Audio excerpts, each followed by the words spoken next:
Hello guys, welcome back. आज के video में हम बहुत इंपॉर्टेंट पॉइंट्स डिस्कस करने वाले हैं ऑनलाइन एग्जामिनेशन को लेके। जैसे आप लोगों को पता ही है, अभी यूजीसी का फाइनल ईयर स्टूडेंट्स के एग्ज़ाम्स को लेके बहुत सारे डिस्प्यूट्स चल रहे हैं कि हो सकता है अभी का जो सिचुएशन है उसके बेसिस में पहले तो स्टूडेंट्स मांग कर रहे थे कि एग्ज़ाम्स कैंसिल कर दिया जाए, बट अभी फाइनली ये बात चल रही है, UGC is very stick with the point कि उनको एग्ज़ाम्स लेने ही है। बट अभी आप लोगों को पता ही होगा, सुप्रीम कोर्ट में ये केस चल रहा है अभी यूजीसी के अगेंस्ट कि एग्ज़ाम्स होने चाहिए कि नहीं। तो अभी बहुत जगह पे ये बात चल रही है कि शायद एग्ज़ाम्स तो उनको लेना ही है, बट इट इज़ पॉसिबल कि एग्जामिनेशन का जो मोड होगा स्टूडेंट्स का वो चेंज कर दिया जाए, स्टूडेंट्स के सेफ्टी को ध्यान में रखते हुए। तो ये भी बीच में बात आई थी कि हो सकता है सारे कॉलेजेस में ऑल ओवर इंडिया सिर्फ ऑनलाइन एग्ज़ाम लिया जाए या एमसीक्यू बेस्ड एग्ज़ाम लिया जाए या ओपन बुक एग्जामिनेशन लिया जाए। ठीक है, तो ये 3-4 मोड ऑफ एग्जामिनेशंस है, अल्टरनेटिव मोड्स है जिसके बारे में बात की जा रही थी। तो देखिए, आज एक इम्पॉर्टेंट न्यूज़ है जो शायद आप कोई भी स्टेट में है, अभी कहीं के भी आप स्टूडेंट है, फाइनल ईयर के हैं, तो आपके लिए ये इम्पॉर्टेंट जानकारी है। तो देखिए, ये क्या है, जीटीयू मतलब गुजरात टेक्नोलॉजिकल यूनिवर्सिटी जो है, जीटीयू ने गुजरात के स्टूडेंट्स के लिए ये डिसीजन लिया था कि फाइनल ईयर स्टूडेंट्स के एग्ज़ाम्स होंगे और ऑनलाइन एग्ज़ाम्स और ऑफलाइन एग्ज़ाम्स दोनों मोड में होंगे। तो ऑफलाइन तो अभी तक नहीं हुआ, बट ऑनलाइन जो एग्ज़ामिनेशन होगा उसके पहले उनका एक प्री ट्रायल टेस्ट उन्होंने रखा था। तो देखिए, अभी तो मेन एग्ज़ाम भी नहीं हुआ, बट प्री ट्रायल में ही कितने सारे प्रॉब्लम्स आए हैं, तो उसके बेसिस पे ही ये न्यूज़ आर्टिकल मैं आपको डिटेल में बताने वाली हूँ। जो जीटीयू के स्टूडेंट्स के लिए तो ये बहुत ही इंपॉर्टेंट इन्फॉर्मेशन है, और जो दूसरे स्टेट के स्टूडेंट्स हैं आप लोगों को भी ये चीज़ पता होनी चाहिए कि ऑनलाइन एग्ज़ाम्स में एक्चुअली क्या क्या प्रॉब्लम्स फेस करने पड़ते हैं। तो देखिए, ये न्यूज़ आर्टिकल में क्या लिखा है, GTU online exams, students parents meet officials to sort out technical glitches. तो ऑनलाइन एग्ज़ाम में क्या क्या टेक्निकल होते हैं और एक्चुअली गुजरात के स्टूडेंट्स ने क्या क्या टेक्निकल ग्लिचेस फेस किए हैं, तो देखिए डिटेल में देखते हैं। स्टूडेंट्स से दैट अभी लास्ट वीक ही इस वीक कुछ दिन पहले ही उनका प्री ट्रायल टेस्ट था ऑनलाइन स्टूडेंट्स के लिए। तो देखिए, उसमें ये जो था ये यूजी पीजी डिप्लोमा हर लेवल के स्टूडेंट्स के लिए था, बट उसमें बहुत सारे प्रॉब्लम अराइज हुए थे। तो देखिए, स्टूडेंट्स से that they should be allowed to give exam using unregistered devices, varsity raises security issue in doing so.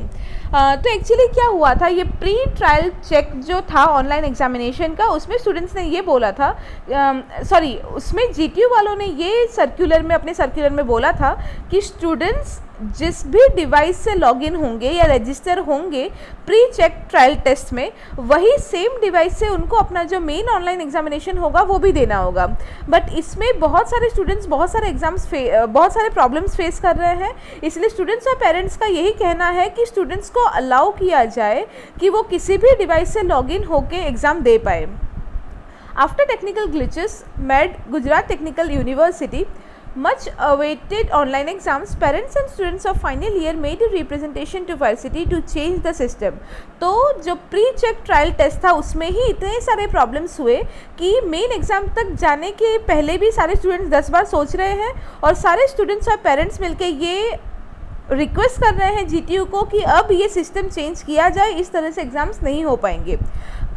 Against the current system of allowing only registered devices for online exams, parents and students want the varsity to allow students to appear using devices not registered with them। तो अगर उस device से पहले उन लोगों ने login नहीं किया था तो भी वो लोग अभी ये चाहते हैं कि एग्ज़ाम्स के लिए जो भी डिवाइस उनके लिए कन्वीनियंट हो उस डिवाइस से वो लॉगिन करें। क्योंकि देखिए, रीज़न क्या है वो भी नीचे आएगा कि फ्राइडे को क्या हुआ था, क्योंकि जैसे मैंने बोला कि ये जो online pre check trial test है ये यूजी स्टूडेंट्स के लिए, पोस्ट ग्रेजुएट वालों के लिए, मास्टर्स वालों के लिए, डिप्लोमा के लिए, सारे स्टूडेंट्स के लिए था। ठीक है, तो एमबीए स्टूडेंट्स के साथ ये केस हुआ था कि 29 MBA students remain absent after many students can not log in into the system to appear for the exam. तो देखिए, ऑनलाइन हम सबको पता है, ऑनलाइन एग्ज़ाम लेने के लिए सबसे पहले जो पोर्टल बनाया जाता है या वेबसाइट बनाया जाता है वो कम्प्लीटली बग फ्री और बहुत ही एफिशिएंट पोर्टल होना चाहिए। लिए। तो यहाँ पे इन लोगों ने जो पोर्टल बनाया था ऑनलाइन एग्जामिनेशन लेने के लिए, उसमें इतने बड़े बड़े प्रॉब्लम्स हुए। छोटे मोटे इश्यूज़ जो थे वो तो अलग ही चीज़ है, बट बड़े प्रॉब्लम्स में ये चीज़ हुई कि बहुत सारे स्टूडेंट्स जब एग्ज़ाम टाइम पे लॉगिन करने का ट्राई कर रहे थे तब वो लोग लॉगिन ही नहीं हो पाए। अगर एक दो स्टूडेंट की बात होती तो हम समझ सकते थे कि शायद उन्होंने क्रेडेंशियल्स गलत डाले या ऐसा कुछ हो सकता है, बट बहुत सारे स्टूडेंट्स ऐसे हैं जो लॉगिन ही नहीं हो पा रहे थे। तो जस्ट बिकॉज सिस्टम में प्रॉब्लम थी, उन स्टूडेंट्स को लॉगिन नहीं करने दिया गया और उसके बदले में 29 MBA स्टूडेंट्स ऐसे हैं जिनको वहाँ पे एब्सेंट रख दिया गया। मतलब वो लॉगिन करना चाहते थे तो भी स्टूडेंट्स लॉगिन नहीं कर पाए और ऑन द अदर एंड उनको एब्सेंट डिक्लेयर कर दिया गया। और डायरेक्टली अगर वो ऑनलाइन एग्जाम होता तो डायरेक्टली हो सकता है कि उनके एक्चुअल एग्जाम में डायरेक्टली मार्क्स 0 हो जाते। उसके अलावा ऐसे भी इश्यूज़ बहुत सारे स्टूडेंट्स ने फेस किया कि वो 15-20 मिनट के बाद एग्ज़ाम स्टार्ट कर पाए। Many of them were able to log in after 20 minutes of exam starting. मतलब जब एग्ज़ाम का टाइम था उसके पहले से आधे घंटे पहले से वो लॉग इन करने का ट्राई कर रहे थे, वो लोग लॉग इन नहीं कर पाए और एग्ज़ाम चालू हो जाने के बाद भी 20-25 मिनट बाद वो लोग लॉग इन कर पाए। और ये जो 20-25 मिनट का लॉस है उसका उन लोगों को कंपेंसेट भी नहीं करने दिया गया। एग्ज़ाम जब ख़त्म हुआ उनको पहले ये उम्मीद थी कि उनको अगर 20 मिनट बाद लॉगिन हुआ तो 20 मिनट बाद तक उनको टाइम भी मिलेगा, एक्स्ट्रा टाइम, वो पूरा टाइम कवर करने के लिए, बट उनको कोई एक्स्ट्रा टाइम नहीं दिया गया। तो इस तरह से भी बहुत सारे स्टूडेंट्स का बहुत सारा लॉस हुआ। फाइन, तो पहली बात तो बहुत सारे स्टूडेंट्स लॉगिन नहीं कर पा रहे थे, कुछ स्टूडेंट्स लॉगिन कर पाए तो भी लेट लॉगिन कर पाए तो उनका वो उस टाइम का लॉस हो गया। उसके अलावा ऐसे भी प्रॉब्लम्स हुए that while those who had registered for the device could not log इन। मतलब वही कि जो अपने पुराने डिवाइस से लॉगिन हो रहे थे वो भी नहीं हो पाए। The system has to be made robust so that students do not suffer. तो वही बोला गया है कि कुछ स्टूडेंट्स लॉगिन ही नहीं हो पा रहे थे, कुछ लेट लॉगिन हुए, कुछ का लेट तक उनको टाइम नहीं दिया गया। तो ये जो एक फेयर सिस्टम नहीं है। तो सारे पेरेंट्स और स्टूडेंट्स जो कंप्लेन कर रहे हैं वो वही बोल रहे हैं दैट स्टूडेंट्स कि जो भी सिस्टम कॉलेज बना रही है ऑनलाइन एग्जामिनेशन देने के लिए, that system has to be made robust so that students do not suffer. Students should be allowed to appear from any device if a registered device doesn't log in। तो अगर, और ये भी problem थी कि पहले से अगर लॉगिन नहीं किया गया, जैसे एक डिवाइस से वो लोग लॉगिन नहीं कर पा रहे तो वो लोग दूसरे डिवाइस से भी ट्राई नहीं कर पा रहे थे क्योंकि जीटीयू ने पहले से ही बोल दिया था कि एक ही पर्टिकुलर डिवाइस उन लोगों को यूज़ करना है।